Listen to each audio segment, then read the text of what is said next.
Ce livre, Seasons, le tome 4, Un été pour te retrouver, de Morgane Moncomble. Présentation du roman. Le titre en VO du roman est Un été pour te retrouver. Il a été publié en France en 2024 aux éditions Hugo, une fille collection New Romance. Il fait 424 pages.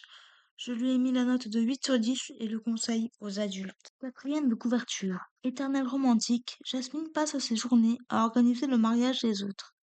Après une rupture douloureuse aux raisons inconnues, Jasmine aimerait tourner la page. Mais quand ses amis se marient, elle sait qu'il sera là.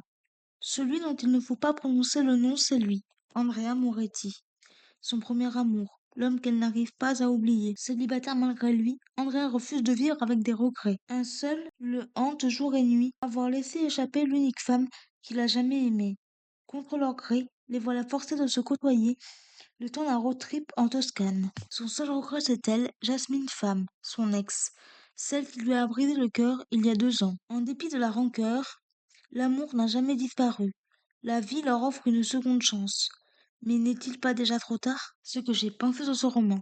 J'ai terminé une saga. Cette série a été une très bonne découverte et je l'ai lue assez rapidement. Le résumé étant long, je ne vous en dirai pas davantage. Les personnages sont sympathiques. Jasmine est une jeune femme qui travaille dans le monde du mariage en tant que wedding planner. C'est une romantique qui a du mal à se remettre d'une rupture. Le mariage de sa meilleure amie d'enfance parviendra-t-elle à l'y aider? Andrea est un cuisinier qui a connu des blessures. Il a une relation difficile avec Jasmine.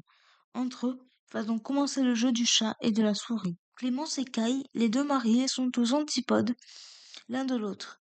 L'une a un caractère de feu et l'autre est plus posée et réfléchie. J'ai trouvé Clément désagréable au possible, elle est insupportable. Ezra est le cousin de Kai et un ami d'Andrea. Il va rencontrer l'héroïne d'une manière surprenante. C'est un jeune homme gentil qui a le cœur sur la main. Contrairement au tome précédent, nous ne voyons pas beaucoup de personnages secondaires. L'intrigue alterne les points de vue de Jasmine. Andrea est également une période avant notre intrigue qui est assez énigmatique. J'ai préféré les passages d'Andrea. L'écriture de l'auteur est fluide, agréable et efficace. Elle aborde des thèmes douloureux, impossible à s'abstenir. La romance prend son temps et change un peu des schémas habituels. La fin clôt très bien le roman, mais aussi la série. Par contre, il y a tout de même quelques petites longueurs. En résumé, je vous recommande très fortement cette saga de romance et j'ai hâte de lire un nouveau roman de l'auteur. Près du livre. Je cherche la bonne. Peut-être qu'elle n'existe pas. Peut-être qu'on est voué à tomber amoureux plusieurs fois dans une vie, parce que l'humain n'est jamais satisfait. Mais j'essaie quand même.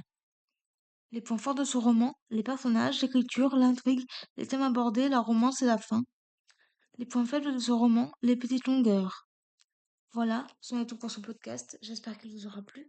N'hésitez pas à me donner votre avis et vos commentaires sur YouTube, à vous abonner à la chaîne, et je vous retrouve très bientôt pour un nouveau podcast. Ciao!